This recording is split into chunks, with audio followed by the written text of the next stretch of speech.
중등부 3부 일반 정소리입니다. 시편 107편 여호와께 감사하라. 그는 선하시며 그 인자하심이 영원하미로다. 2절 여호와의 성령을 받은 자들은 이같이 말할지어다. 여호와께서 대적의 손에서 그들을 성령하사. 3절 동서남북 각 지방에서부터 모으셨도다.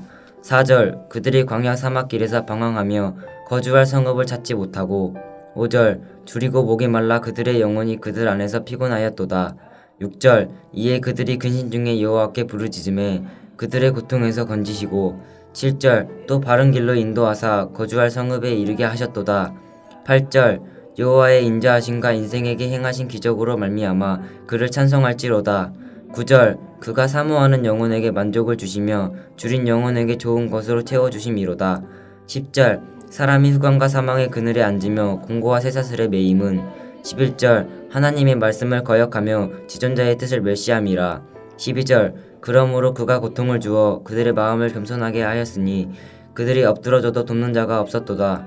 13절 이에 그들이 그 환난 중에 여호와께 부르짖음에 그들의 고통에서 구원하시되. 14절 후광과 사망의 그늘에서 인도하여 내시고 그들의 얽어맨 줄을 끊으셨도다. 15절 여호와의 인자하심과 인생에서 행하신 기적으로 말미암아 그를 찬송할지로다. 3부 일반 이원석입니다. 그가 논문을 깨뜨리시며 새 빗장을 꺾으셨음이로다. 미련한 자들은 그들의 죄악의 길을 따르고 그들의 악을 범하기 때문에 고난을 받아. 그들은 그들의 모든 음식물을 싫어하게 되어 사망의 문에 이르렀도다. 이에 그들이 그들의 고통 때문에 여호와께 부르짖음에 그가 그들을 고통해서 그들을 구원하시되 그가 그의 말씀을 보내어 그들을 고치시고 위험한 지경에서 건지시는도다. 여호와의 인자하심과 인생에게 행하신 기적으로 말미암아 그를 찬송할지로다. 감사제를 드리며 노래하여 그가 행하신 일을 선포할지로다. 배들을 바다에 띄우며 큰 물에서 일을 하는 자는 여호와께서 행하신 일들과 그의 기이한 일들을 깊은 바다에서 보나니 여호와께서 명령하신즉 광풍이 일어나 바다 물결을 일으키는도다. 그들이 하늘로 솟구쳤다가 깊은 곳으로 내려가나니 그 위험 때문에 그들의 영혼이 녹는도다. 그들이 이리저리 구르며 취한 자 같이 비틀거리니 그들의 모든 지각이 혼돈 속에 빠지는도다. 이에 그들이 그들의 고통 때문에 여호와께 부르짖음에 그가 그들의 고통에서 그들을 인도하여 내시고 광풍을 고요하게 하사 물결도 잔잔하게 하시는도다. 그들이 평온함으로 말미암아 기뻐하는 중에 여호와께서 그들이 바라는 항구로 인도하시는도다. 중등부 3부 일반 조규원입니다. 여호와의 인자하심과 인생에게 행하신 기적으로 말미암아 그를 찬송할지로다. 백성의 모임에서 그를 높이며 장로들의 자리에서 그를 찬송할지로다. 여호와께서는 강이 변하여 광야가 되게 하시며 샘이 변하여 마른 땅이 되게 하시며 그 주민의 악으로 말미암아 옥토가 변하여 염전이 되게 하시며 또 광야가 변하여 못이 되게 하시며 마른 땅이 변하여 샘물이 되게 하시고 줄인 자들로 말미암아 거기에 살게 하사 그들이 거주할 성읍을 준비하게 하시고 밭에 파종하며 포도원을 재배하여 풍성한 소출을 거두게 하시며 또 복을 주사 그들이 크게 번성하게 하시고 그의 가축이 감소하지 아니하게 하실지라도 다시 압박과 재난과 우환을 통하여 그들의 수를 줄이시며 낮추시는도다. 여호와께서 고관들에게는 능욕을 쏘아 부으시고 길 없는 황야에서 유리하게 하시나 궁핍한 자는 그의 고통으로부터 건져주시고 그의 가족을 양떼같이 지켜주시나니 정직한 자는 보고 기뻐하며 모든 사악한 자는 자기 입을 봉하리로다. 지혜 있는 자들은 이러한 일들을 지켜보고 여호와의 인자하심을 깨달으리로다. 하늘에 계신 우리 아버지여, 이름이 거룩히 여김을 받으시오며 나라가 임하옵시며 뜻이 하늘에서 이룬 것 같이 땅에서도 이루어지이다. 오늘날 우리에게 일용할 양식을 주옵시고 우리가 우리에게 죄 지은 자를 사하여 준 것 같이 우리 죄를 사하여 주옵시고 우리를 시험에 들게 하지 마옵시고 다만 악에서 구하옵소서. 대개 나라와 권세와 영광이 아버지께 영원히 있사옵나이다. 아멘.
오늘 함께 나눌 하나님 말씀은 고린도전서 14장 1절에서 19절까지 말씀입니다.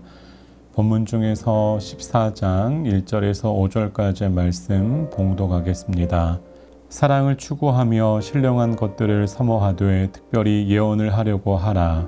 방언을 말하는 자는 사람에게 있지 아니하고 하나님께 하나니 이는 알아듣는 자가 없고 영으로 비밀을 말함이라. 그러나 예언하는 자는 사람에게 말하여 덕을 세우며 권면하며 위로하는 것이요 방언을 말하는 자는 자기 덕을 세우고 예언하는 자는 교회의 덕을 세우나니 나는 너희가 다 방언 말하기를 원하나 특별히 예언하기를 원하노라. 만일 방언을 말하는 자가 통역하여 교회의 덕을 세우지 아니하면 예언하는 자만 못하니라. 아멘. 오늘도 하나님의 은혜와 평강이 우리 모두와 함께 하시기를 바랍니다. 고린도는 특별한 역사를 가진 도시입니다. 한번 무너졌다가 다시 세워진 도시였습니다. 로마는 주전 146년에 고린도를 완전히 파괴했고 대략 100년 뒤에 로마의 식민 도시로 다시 고린도를 재건했습니다. 그래서 1세기의 고린도는 오랜 시간 이어온 전통도 사회적, 역사적 기반도 약한 도시였습니다. 반면에 고린도는 두 개의 항구를 낀 무역 도시였습니다. 자연스럽게 돈이 빠르게 돌고 사람이 빠르게 모이고 신분이 빠르게 뒤집힐 수 있는 도시였습니다. 이런 이유로 고린도에는 해방된 노예와 퇴역 군인 그리고 돈을 벌려는 사람들이 몰려들었습니다. 한마디로 고린도는 성공하고 인정받고 위로 올라가려는 욕망이 강한 도시였습니다. 누가 더 강한가? 누가 더 지혜로운가? 누가 더 부유한가? 누가 더 높은 곳에 있는가? 이런 질문과 비교가 도시 전체를 지배하고 있었습니다. 이런 도시에서 바울이 전한 복음을 듣고 사람들이 모여서 교회 공동체를 이루었습니다. 고린도 교회 성도들은 복음을 듣고 회심하였고 예수님을 주님으로 고백하고 세례를 받으며 예배를 드렸습니다. 그러면서 은사도 받았습니다. 그런데 회심했다고 해서 고린도 지역의 가치관까지 세계관마저 한순간에 지워지지 않았습니다. 복음은 들어왔지만 여전히 고린도의 세계관이 성도들의 말과 관계와 교회 공동체 안에 남아 있었습니다. 사실 고린도 교회가 보였던 대부분의 문제는 비교와 경쟁에서 시작된 것들이었습니다. 누구에게 세례 받았느냐로 파가 갈리고 누구의 지혜가 더 우수하고 높으냐로 다투고 또 심지어 성찬 자리에서는 부자와 가난한 사람들의 자리가 나누는 일도 발생했습니다. 교회 공동체를 섬기는 자리마저 비교와 자랑의 대상이 된 것입니다. 오늘 본문 고린도전서 14장에서 다루는 은사 문제도 마찬가지였습니다. 어떤 은사가 더 영적으로 보이는가, 누가 더 신비한 체험을 했는가, 도시의 경쟁적이고 성취지향적인 이 문화가 신학 안에 들어온 것입니다. 특별히 고린도 성도들에게 방언은 신비하고 특별한 것으로 보였고 영적으로 깊어 보였습니다. 그래서 고린도 지역 성도들에게 방언은 단순한 은사가 아니라 내가 다른 사람보다 다른 성도보다 하나님께 더 가까이 있다는 증명서처럼 보였습니다.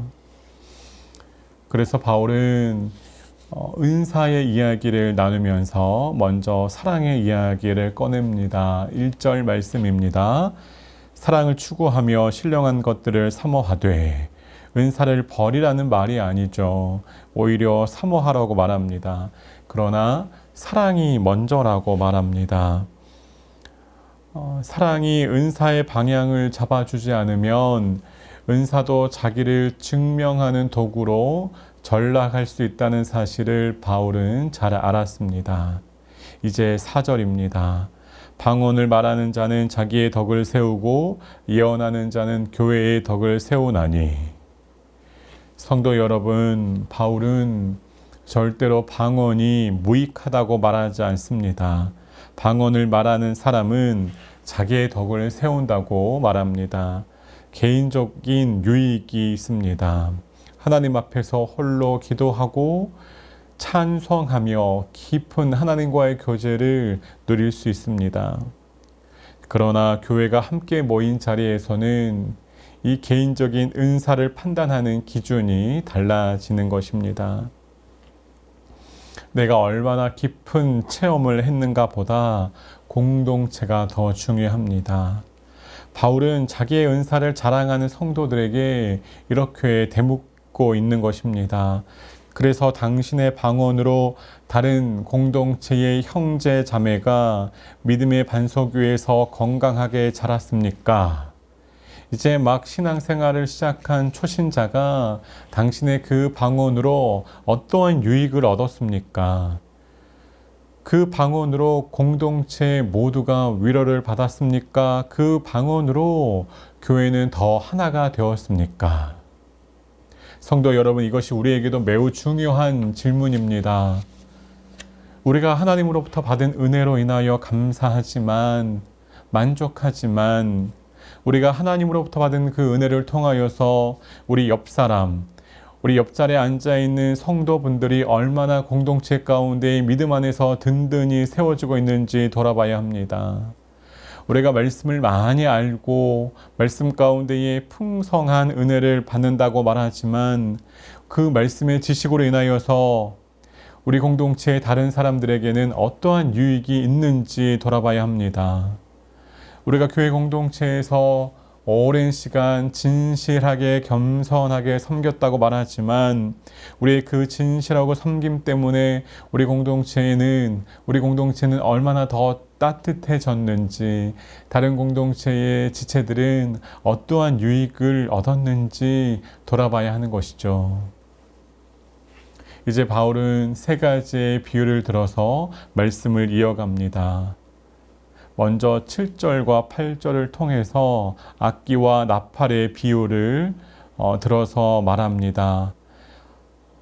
7절과 8절입니다.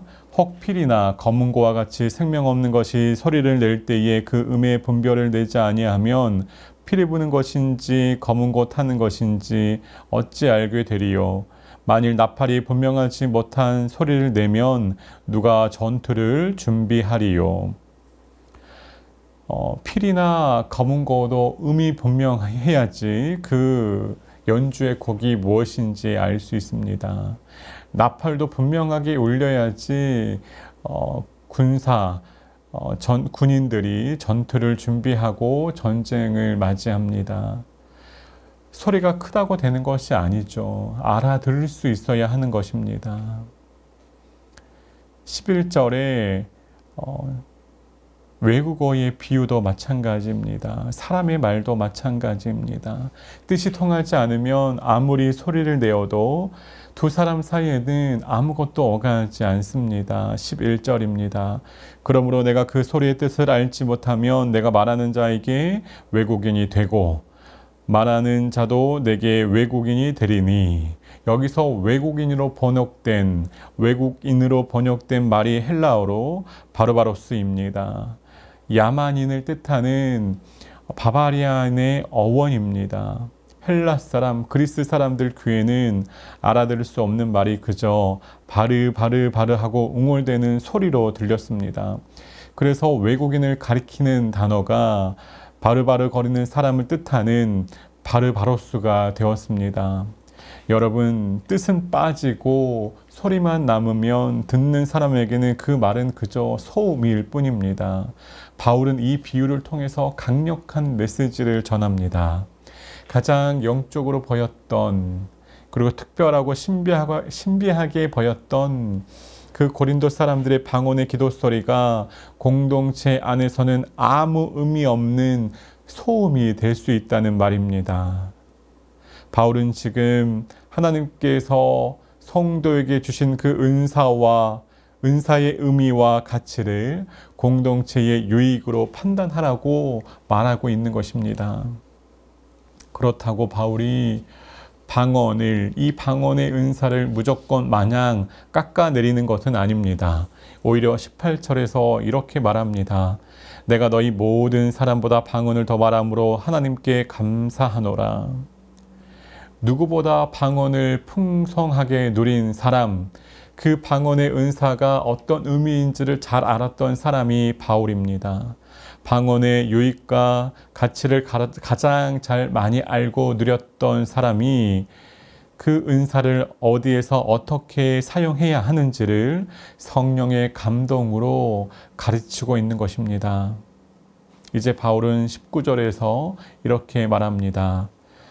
교회에서 내가 남을 가르치기 위하여 깨달은 마음으로 5마디 말을 하는 것이 1만 마디 방언으로 말하는 것보다 나으니라. 여러분, 1만 마디와 5마디는 비교할 수 없는 숫자입니다.